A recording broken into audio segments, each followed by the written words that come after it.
Bismillahirrahmanirrahim. Thank you, Mariam. Management of Nikon, Shurkai Muqabla, dear participants, ladies and gentlemen, आज मुझे यहाँ आकर बहुत खुशी हुई है। एक तो नाइकान के साथ मेरा एक राब्ता इस्टेब्लिश हुआ है और दूसरा ये जो नेशनल टैलेंट हंट प्रोग्राम है और इसमें जो आप तरबियत कर रहे हैं आज की नौजवान नस्ल की, ये यकीनन एक बहुत बड़ा काम है। और आज की जो नई नस्ल है इसकी तरबियत की और इनको एक सही डायरेक्शन देने की जितनी आज ज़रूरत है शायद पहले कभी नहीं थी।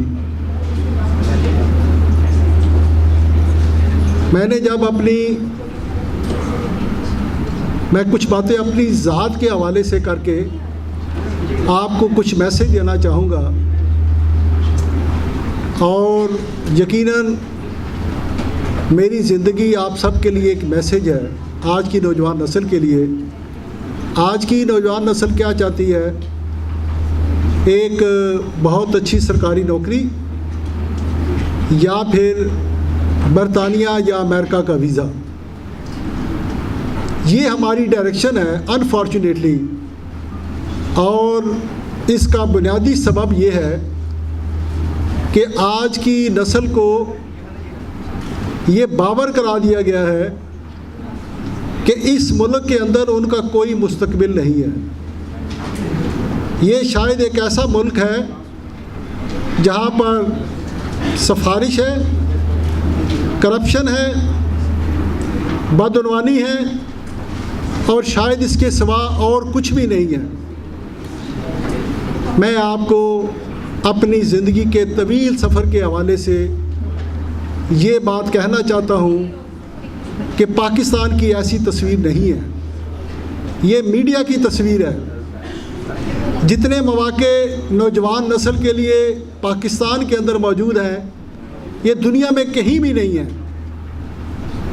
मैंने जब अपनी तालीम मुकम्मल की तो मेरे पास ग्रेड 17 में पब्लिक सर्विस कमीशन की तरफ से जॉब का ऑफ़र लेटर मौजूद था, लेकिन मैंने सिर्फ 20,000 रुपये के सरमाए से मरी रोड के ऊपर कमेटी चौक के अंदर एक छोटी सी डिवार्सन जिसका साइज़ सिर्फ 10 बाई 10 फुट था, उससे अपने कारोबार का आगाज़ किया। इसलिए कि मुझे इस बात का यकीन था कि अगर मैंने मेहनत से और दयानतदारी से और इस मुल्क के खुदादाद पाकिस्तान के साथ अपनी वाबस्तगी के साथ अपने काम को जारी और सारी रखा तो अल्लाह ताला मेरी मदद करेगा और मैं ज़िंदगी में कामयाब हो जाऊंगा। और मुझे आज ये कहते हुए बड़ी खुशी हो रही है कि मैं इस्लामाबाद का एक कामयाब तरीन बिजनेसमैन हूँ।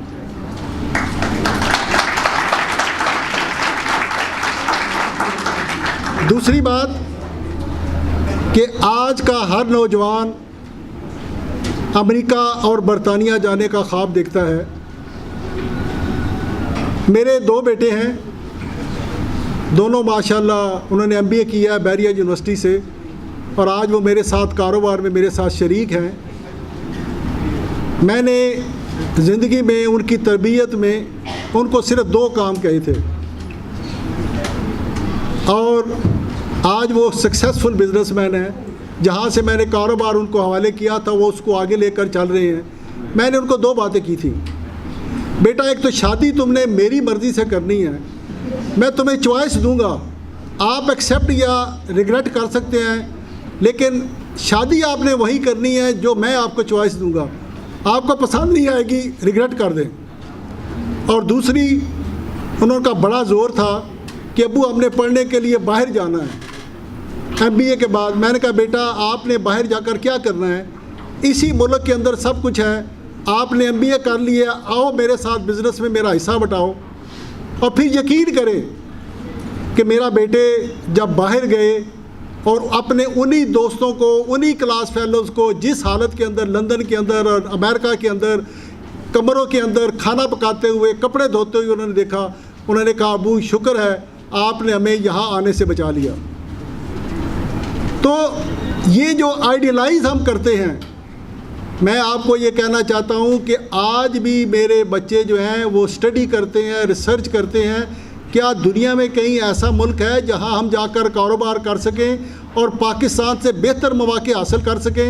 ये उनकी तमाम तरह रिसर्च का जवाब ये है कि पाकिस्तान जो है बिज़नेस के लिए जितने मौके यहाँ पर हैं, जितनी अपॉर्चुनिटी यहाँ पर हैं, दुनिया के किसी मुल्क के अंदर नहीं है। तो मैं आज नौजवान नस्ल को सिर्फ़ एक पैगाम देना चाहता हूँ कि आज यूसुफ ज़ई साहब आपके अंदर जो टैलेंट पैदा करना चाहते हैं, जिस पाकिस्तान की मोहब्बत आपके अंदर देखना चाहते हैं, और ये पाकिस्तान जिस नज़रिया पाकिस्तान की बुनियाद पर हमने कायम किया था, उस शमा को अगर हमने आगे बढ़ाना है, अल्लामा इकबाल के ख्वाब को और कायद आज़म की उस स्ट्रगल को, तो उसका सिर्फ़ और सिर्फ कोई मुश्किल काम नहीं है। आपको ज़िंदगी में मेहनत करनी है और दयानतदारी से आप जहाँ भी हैं मेहनत से काम करें, दयानतदारी से काम करें। ये पाकिस्तान दुनिया की सबसे मजबूत कुव्वत भी बनेगा, सबसे बड़ी माशी ताकत भी बनेगा, और इस मुल्क के अंदर अमन भी होगा और इस मुल्क के अंदर खुशहाली भी होगी। शर्त सिर्फ ये है कि हम अपने आप को अपनी इस्लाह करें, हम सच बोलें, दयानतदारी से अपना काम करें और मेहनत के साथ अपना काम करें। इससे बेहतर मुल्क, इतना खूबसूरत मुल्क, इतने सीज़न दुनिया के किसी भी मुल्क के अंदर कहीं भी मौजूद नहीं है। और आखिरी बात कहने से सिर्फ़ एक बात कह कर जाता हूँ कि जब मैं मुसलमानों के अरूज व ज़वाल की तारीख़ को देखता हूँ तो मुझे तो उसका सिर्फ़ एक ही सबब नज़र आता है कि जब मुसलमानों के पास घोड़े थे, और जब अल्लामा इकबाल ये कहता है कि दश्त व दश्त थे सहरा भी न छोड़े हमने, बहरे ज़ुल्मात में दौड़ा दिए घोड़े हमने बहरे ज़ुल्मात में घोड़े दौड़ाए। अगर हम बहरे ज़ुल्मात के अंदर हमारा फ्लीट होते तो आज पूरी दुनिया के ऊपर इस्लाम का झंडा लहरा रहा होता। जिन मुल्कों ने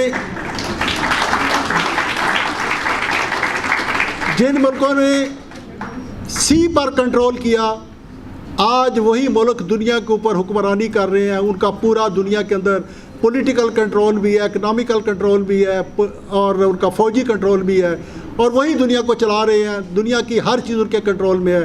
हम सिर्फ मजबूर महज हैं। हम जो कुछ करते हैं उन्हीं आकाओं के कहने पर, उन्हीं के इशारों पर हम सब कुछ करते हैं। और दूसरी बात यह है कि अब दुनिया ट्रांसफॉर्म हो रही है और फ्यूचर की दुनिया उन मुल्कों के हाथ में होगी जिनके पास साइबर कंट्रोल होगा। तो आने वाली दुनिया, आज की नई नस्ल को मैं ये पैगाम देना चाहता हूँ कि अगर आप दुनिया को कंट्रोल करना चाहते हैं तो साइबर पे कंट्रोल करें। कंप्यूटर और ये जो नॉलेज है, IT टेक्नोलॉजी, इसके ऊपर अपना फोकस करें ताकि पाकिस्तान जो है वो आने वाले दिनों के अंदर साइबर कंट्रोल के ज़रिए इस दुनिया पर अपना कंट्रोल, अपनी बालादस्ती को आगे बढ़ा सके। बहुत बहुत शुक्रिया।